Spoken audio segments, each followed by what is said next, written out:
वृद्धावस्था के कारण उसका रूप बिगड़ गया, बुद्धि कमजोर हो गई, शरीर रोगी हो गया, अग्नि मंद पड़ गई, पुरुषार्थ और भोजन दोनों कम हो गए, बस घोर चिंता। अब पता ही नहीं चल रहा, सोच निकल गई, पड़ा है उसी गंदगी में। जब वो रो रो के कहता है ऐसा, तो पीटते हैं घर वाले, हमने देखा भी, पीटते हैं, पड़े पड़े हकता है, भरपूर भोजन नहीं देते, हगेगा कौन, फेंकेगा इसका। कैसी दुर्गति होती। इसमें जो शब्द लिखा है, आस्तेव मत्योपन्यस्तम गृहपाल इवाहरन, गृहपाल कहते कुत्ते को, कुत्ते की भांति वो सबके अपमान सहता रहता है और रूखे सूखे टुकड़े खाकर जीवन निर्वाह करता है, फिर भी उसे भगवान की याद नहीं आती। मृत्यु का समय जब निकट आता है तो वायु उत्क्रमण से इसकी पुतलियां चढ़ जाती हैं, श्वास प्रश्वास की नलिकाओं में वायु आना जाना रुक जाता है, कफ भर जाता है। अब इसे श्वास लेने में भयानक कष्ट होता है, कंठ में घुरघुराहट, पर उसका मोह उन्हीं अपने बच्चे, परिवार, घर, शब्द, ये सब छूट जाएगा। बड़ी दुर्गति है। अंतिम समय क्या सोच रहा है, ये पत्नी छूट जाएगी, बेटे छूट जाए, और बेटों ने क्या उनके साथ व्यवहार किया, ये मोह है। ये मेरा कमाया हुआ मकान कैसे छोड़ सकता हूं, तो छिपकली बन के आना, इसी मकान में रेंगना। पक्का आपका अंतिम फाइनल आपका चिंतन होता है, आपका चिंतन वही बनेगा जो जीवन भर आपने किया, उसके परिणाम में। बंधु बांधव आकर घेर लेते और मनाने लगते हैं कि अब जल्दी मर जाए, भगवान उठा लें इसे। मृत्यु पाश के वशीभूत महान कष्ट को भोगता हुआ अपने परिवार का चिंतन करता है। वो मूड ये भी नहीं सोच पा रहा कि अगर अंतिम समय कृष्ण बोल दूं, राधा बोल दूं तो काम बन जाए। कुटुंब का भरण पोषण और मोह में लगा हुआ यमराज के दूत आते हैं, मार मार के उसके प्राणों को खींचते हैं। वो तो मार वही जानता है जिस पे पड़ती है, पर सोचता कौन है, विवेक है नहीं, इसलिए सोच काम नहीं करती। भयंकर रोष युक्त नेत्र वाले, जिनके देखने से पेशाब छूट जाए, तभी तो आप देखो मरने वाले का शौच और लघु शंका सब छूट जाती है, देखने मात्र से, इतने वो भयानक है। वो देखकर भय के कारण मलमूत्र त्याग कर देता है। सा दृष्ट्वा त्रस्त हृदय स्रकन मूत्रम विमुंचति, इतना भयावह स्वरूप होता है उनकी घुड़क, और उनकी मार की टट्टी पेशाब सब छोड़ देता है। यमदूत उसे भयंकर यातना देते हुए प्राण खींचते हैं। अब ये तो वही जानता है जिसके खींचते हैं। बाहर वाले सब घेरे बैठे हैं, कोई एक बार भी नाम नहीं बोला। अगर एक बार बोल देता राधा तो भाग जाते यमदूत और वो बच जाता। पर ये सौभाग्य तो जिसने जीवन में धर्म किया है, कहीं ना कहीं भगवद आश्रय लिया, उसको ये मिलता है। जैसे कोई घोर अपराधी को सिपाही बांधकर ले जाते हैं, उसी प्रकार रस्सी में बांधकर बलात् उसको यमलोक की लंबी यात्रा कराती है। रास्ते में पिटाई, घुड़कियां, उसे प्यास लगती, पानी नहीं दिया जाता, तपती हुई भूमि पर चलाया जाता है। कुत्ते नोचते हैं, व्याकुल हो उठता है। भूख प्यास उसे बेचैन कर दी, पर यहां किसी की भूख नहीं मिटाई तो तुम्हें रास्ते में भोजन नहीं मिलेगा। यहां कभी किसी को पानी नहीं पिलाया तो एक बूंद पानी नहीं मिलेगा तुम्हें। ये कर्म भूमि है। दावानल जैसी दहकती हुई भूमि पर उसे चलाया जाता है। तप्त बालुका में मार्ग में जब एक पग भी आगे बढ़ने की सामर्थ्य नहीं होती, मूर्छा जाती है, मार मार के उसे चेतना में लाते हैं यमदूत, फिर घसीटते हैं। महान दुख में अंधेरे मार्ग से अत्यंत क्रूर यमदूत उसे यमपुरी को ले जाते हैं। कितना मार्ग? 99,000 योजन मृत्यु लोक से। यह ऐसे नहीं कि कोई गप लिखी हुई है, नहीं नहीं। अब जैसे तिहाड़ जेल है, अब जानते ही नहीं तो क्या जानोगे, कहां तिहाड़ जेल? जाओ देखो जाके। आजीवन कारावास, कैसे बड़े कठोर कठोर, जैसा अपराधी वैसा दंड विधान। तो यहां थोड़ी दया है, क्योंकि हृदय है, वहां हृदय नहीं है, वहां हृदयहीन शासक तुम्हारे पीछे लगाए जाएंगे। हृदय ही नहीं है, बस एक एक कर्म का हिसाब। जो हमने पढ़ा था पहली बार तो होश उड़ गए थे। जो यहां दूसरे का मांस खाते हैं ना, कोलू में पेरे जाते हैं। कोलू जैसे गन्ना नहीं पेरा जाता, लगा दिया कोलू में पेरे जा रहे। मरना है नहीं, सोचो कितना कष्ट। फिर इसके बाद समसी से मांस नोच कर उसे खवाया जाता। होश में हो जाओ। 99,000 योजन का मृत्यु लोक से यमलोक का मार्ग है, लिखा हो 99,000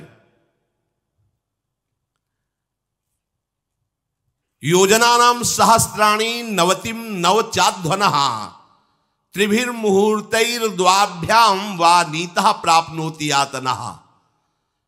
एक योजन का मतलब 4 कोश, 99,000 योजन। इतने लंबे मार्ग को 2 या 3 मुहूर्त में तय करना, दौड़ा के 2 या 3 मुहूर्त, बहुत कम समय। फिर वहां पहले से तय, इसको इस नरक में डालो, इसको इस नरक में। वहां इतना समय, थोड़ी भीड़ लगी है। जैसे अपने एक फोड़ा हुआ तो अपने इतने कष्ट समझते, अस्पताल जाओ देखो चीख लगी, किसी पैर टूटा, किसी कुछ, ऐसे ही वहां सब हिसाब हो रहा है। उसको धधकती हुई लकड़ियों में जलाया जाता है, कहीं दूसरों के द्वारा काट काट कर उसको उसका ही मांस खिलाया जाता है। यमपुरी के कुत्तों के भयानक दांत होते हैं, जिंदा, अब मरना है नहीं, वहां भयानक गिद्धों के द्वारा आते खींची जाती है। यहां सांप बिच्छू डांस जिसको मारा है वहां भयंकर रूप रखकर उसका खून पीते हैं। हिसाब है बहुत होश में। यहां तुम किसी के शरीर को काट दो तो मर जाएगा, वहां ऐसा नहीं होता। वहां बार बार काटा जाएगा, मरोगे नहीं, पीड़ा वैसे ही होगी। बड़े भयानक कष्टों को भोगता है। तामिस्त अंध तामिस्त रौरव आदि नरकों को भोगता है। हे माता, भगवान कपिल देव जी कहते हैं, जो पुण्य आत्मा लोग होते हैं स्वर्ग आदि में जाकर पुण्य भोगते हैं, लेकिन दोनों को फिर गिरना होता है, क्योंकि वो भगवान का भजन नहीं किए, इसलिए पुण्य भोग कर मृत्यु लोक आते हैं, वो पाप भोग कर नरक से मृत्यु लोक आते हैं। माता जब उनके भोग संपन्न होते हैं नरक आदि के, अब वो जन्म लेते हैं फिर यहां। ध्यान से सुनना, जब जीव को मनुष्य शरीर में जन्म लेना होता है तो प्रकृति में वर्षा के साथ आता है। प्रकृति में वर्षा के साथ आया और फसल में मूली गाजर गेहूं अन्न, इनमें वो जीव प्रवेश करता है और उसे माता पिता दोनों पाते हैं। तो सप्तम धातु वीर के रूप में परिणित होता है जीव। वो वीर कण के रूप में माता के उदर में जब प्रवेश करता है तो एक रात्रि में मां का और पिता का, दोनों का वो जो वीर मिलता है, उस रज और वीर के मिलने से एक कलल सा बनता है। 5 रात्रि व्यतीत होने के बाद एक बुदबुदा सा बनता है। 10 रात्रि व्यतीत होने के बाद एक बेर की सी आकृति होती है। फिर उसके बाद उसमें धीरे धीरे मांसपेशियां बढ़ने लगती हैं। 1 महीने में उसके सिर निकल आता है, 2 महीने में हाथ पांव अंगों का विभाग होता है, 3रे महीने में नख रोम अस्थि चर्म स्त्री पुरुष के चिन्ह प्रकट हो जाते हैं, 4 महीने में मांसादि 7 धातुएं प्रकट हो जाती, 5वें महीने में चेतना जागृत हो जाती है। जैसे अपने चेतना, ऐसे 5वें महीने में गर्भस्थ शिशु की चेतना जागृत हो गई। जीव है पर चेतना 5 महीने बाद मां के गर्भ में जागृत। अब उसे भूख लगती है, प्यास लगती है, वहां की तापमयी जलन पीड़ा, छोटे छोटे कीड़ों के द्वारा काटना। 6ठे मास में झिल्ली से लपटा हुआ मां की दाहिनी कोख में कीड़े की तरह तड़पता है। उस समय माता को कड़वे और खट्टे पानी की लालसा होती है, जिससे उसके अंगों में जाकर भयंकर जलन होती है। यह है भोग। वो कृमि कीड़े की तरह तड़पता है। मलमूत्र के गड्ढे में बीच में झिल्ली में बंधा हुआ वो जीवात्मा सुकुमार तो होता है, वहां के कीड़े उसे नोचते छोटे छोटे, वो तड़पता है माता प्रसन्न होती कि जब बच्चा हिलता है, बोले है उसकी दुर्गति हो रही, वहां भयंकर कष्ट पा रहा है। ऐसा क्लेश होता है कि क्षण क्षण में बेहोश होता रहता है। माता के खाए हुए कड़वे, तीखे, गरम, नमकीन, रूखे, खट्टे, यही पदार्थ पाने की इच्छा होती है माता, क्योंकि उसको भोग भोगना है। उसके कोमल शरीर में भयानक पीड़ा होती है जब माता ऐसे पदार्थ खाती है। गर्भाशय की झिल्ली में लिपटा हुआ, आंतों और मलमूत्र से घिरा हुआ सिर, पेट की और पीठ और गर्दन एक कुंडलाकार ऐसे कंकण जैसा, ऐसी आकृति गर्भस्थ शिशु की होती है।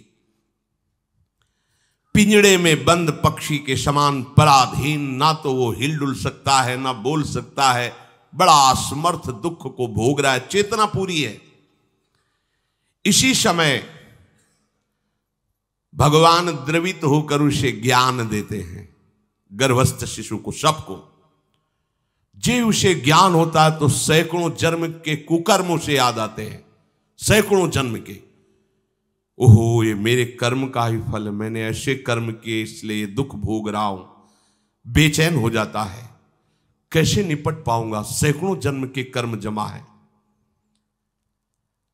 अब महान अशांति उसके हृदय में, उस शरीर में भयंकर पीड़ा। कुंडलाकार शरीर है, हिल भी नहीं सकता है, बस कीड़े काटते, बड़ी तड़पन, बड़ी जलन, भूख प्यास की जलन। अब एक और भयानक जलन हुई, उसे स्मरण हो जाता है कई जन्मों के, सैकड़ों जन्मों के पाप कर्मों का। 7वां महीना आरंभ हुआ कि ज्ञान का उन्मेष हो गया। अब प्रसूति वायु उसे चला रही है, तड़पता है वो। सप्त धातु में स्थूल शरीर से बंधा हुआ वो जीव भयभीत होकर के पुकारता है, अगर कोई भगवान है तो एक बार मुझे यहां से निकाल दे। वो विनय करता है भगवान से, कोई अगर भगवान है जिसने मुझे इस बंधन में डाला है, एक बार निकाल दे, यहां से जाके केवल भजन करूंगा। जीव कहता, जंतुरुवाच तस्योपशन्नमवितुम जगदिच्छयात् नाना तनोर्भुवि चलच्चरणारविंदम सोहम ब्रजामि शरणम रकुतो भयम में येने दृशी गतिरदर्श सतोनुरूपा। हे प्रभु, मैं बड़ा अधम हूं। ये ज्ञान भगवान की तरफ से गर्भस्थ शिशु को होता है। देखो, स्वयं वो इतना कष्ट पा रहा है, फिर जब आप गर्भ हत्या करते हैं तो आपका पाप कितना बड़ा होगा, सोचो। सब माताओं से विनय है, संयम से रहो, सावधान रहो। ये हत्या ऐसी नहीं कि तुम्हारे दान पुण्य से क्षमा हो जाएगी। ये जो भ्रूण हत्या है, गर्भ हत्या है, बहुत बड़ा पाप है। आप लोग अज्ञान के कारण इसको ध्यान नहीं देते, इसे खिलवाड़ समझते हो। कितना ज्ञान है। बेटी ही मां है, बेटी ही बहन है, बेटी ही पत्नी बनती है, बेटी ही किसी के जीवन को धारण करने वाली बनती है।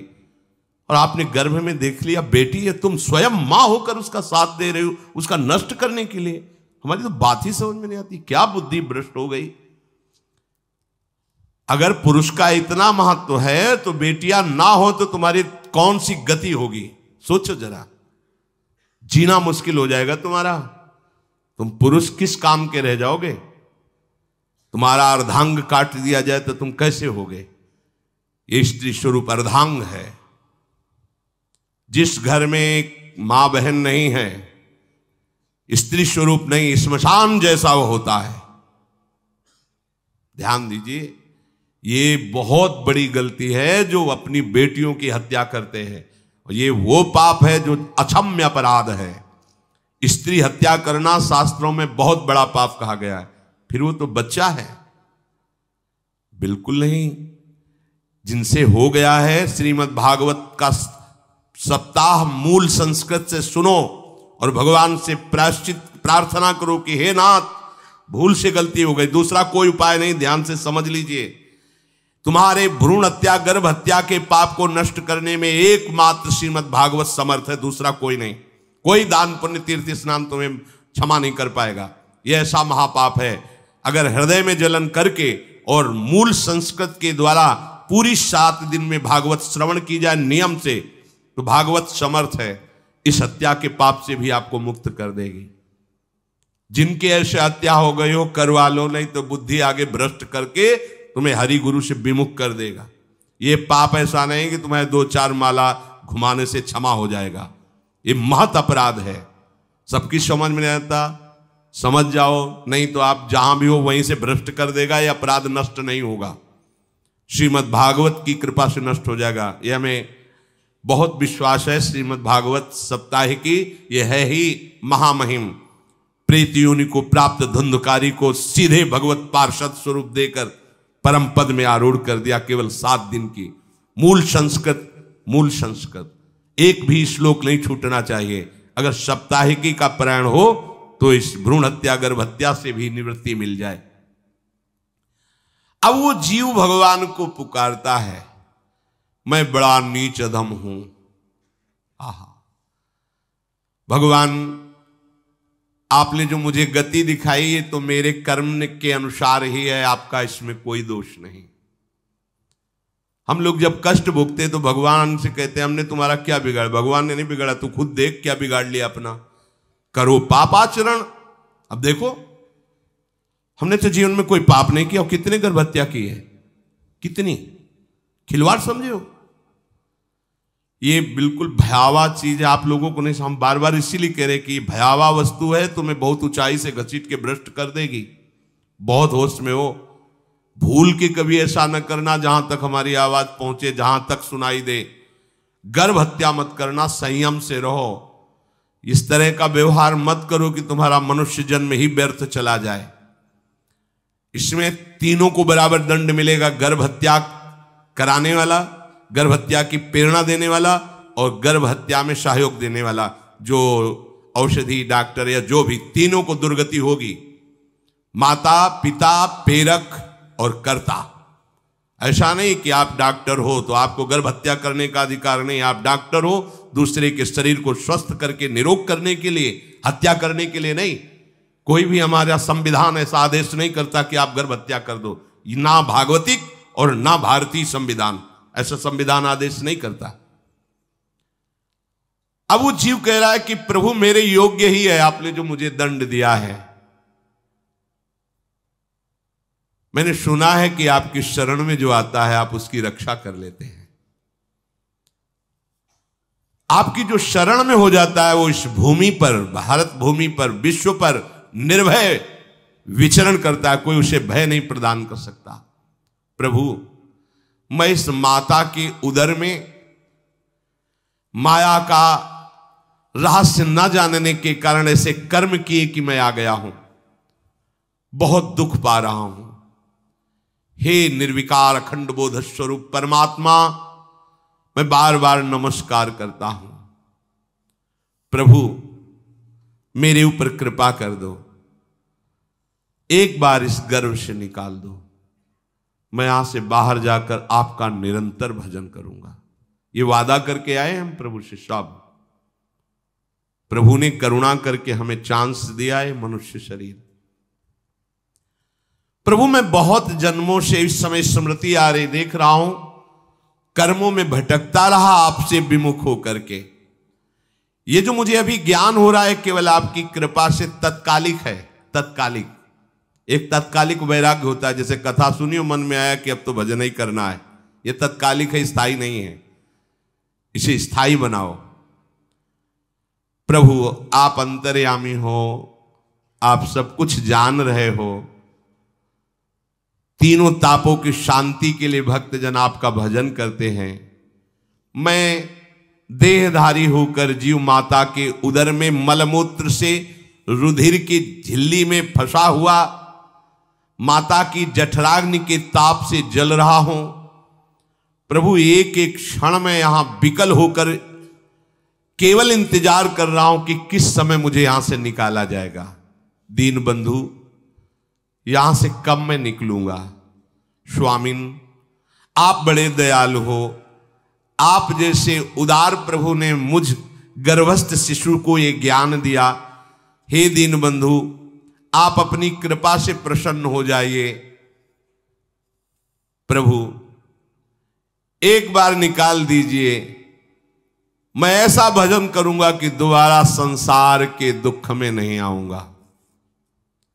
कपिल भगवान कहते हैं, हे माता, वो गर्भस्थ बालक शिशु भगवान से प्रार्थना करता है, भगवान का आदेश होता है, तत्काल प्रसव वायु धक्का मारती है। जे ही प्रसव वायु धक्का मारती तो उसको ऐसा भयंकर कष्ट होता है, जैसा पीछे लिखा है कि जैसे जिंदा किसी की चमड़ी उतारी जाए, ऐसा मां के गर्भ से निकलते समय उसे कष्ट होता है। वो अत्यंत कष्ट से व्याकुल होता है। उसी समय उसका वो ज्ञान नष्ट हो जाता है जो भगवान ने दिया था। उस समय उसकी श्वास की गति रुक जाती, जैसे किसी का गला दबा दिया जाए तो कैसा लगेगा। ऐसे ही पूरी की पूरी भागवती की स्मृति नष्ट हो गई। होश आया तब देखा कि वो बाहर पड़ा हुआ है, माता के उस मलमूत्र में सना हुआ बिष्ठे की कीड़े की तरह। गर्भवास में जो दिव्य ज्ञान प्रकट हुआ था भगवान की कृपा से, वो सब नष्ट हो गया। भूमि परत भा ढाबर पानी, तिम जीवे माया लपटानी।